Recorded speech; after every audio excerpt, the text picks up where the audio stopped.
Hello, Miss Gallagher. I'm going to be doing for my last project a book review because today you said that we could do whatever. There could be no people could only do one. So I'm going to bring you a book review, and it is going to be the Ultimate Superhero Movie Guide, the definitive handbook for comic book film fans. So this is a book by author Helen O'Hara.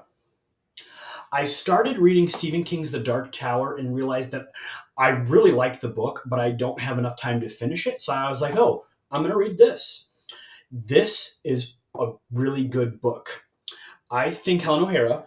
So the premise, well, number one, did a good job, but the premise of the book is she compiled a list, sort of her own recommendations, but is fair and not biased to any of the movies, and just compiled a list of the best superhero comic book movies.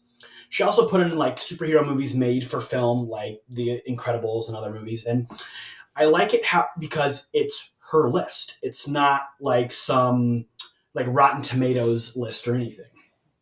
And like I said, she gives every score a fair. She even mentions some the sort of guilty pleasure movies she likes that didn't really make the list, but made sort of like the guilty pleasure, because she has a bunch of sections like here. The greatest superhero villains. Got Joker, Loki, Bullseye from Ben Affleck's Daredevil.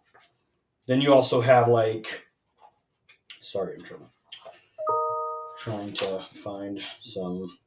Got the Marvel Cinematic Universe order.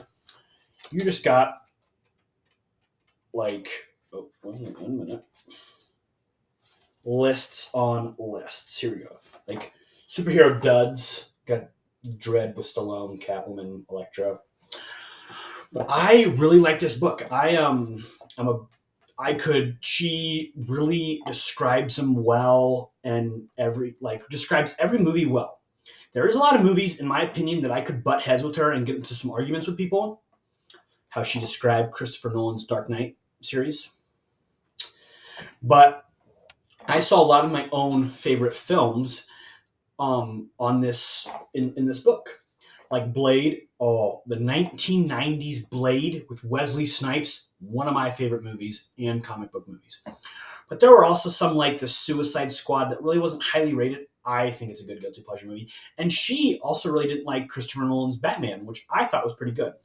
She does give bad movies where they should be, like the Daredevil, Ben Affleck's, Batman vs Superman: Dawn of Justice.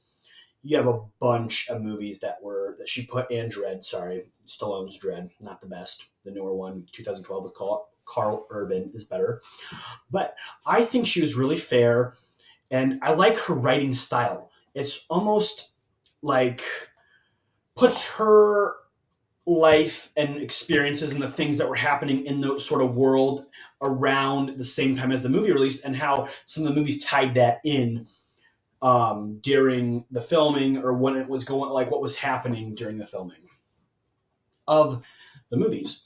And she also has another book called, let me sorry if I said an 80s book, like the best movies of the 80s. I really would like to read that too. But overall, I really like how she writes, and it's not like a textbook or like a list, like it's good because this, because this, because this. She really puts it in detail and really goes into depth with why people like it and why they could have that guilty pleasure or just like the movie.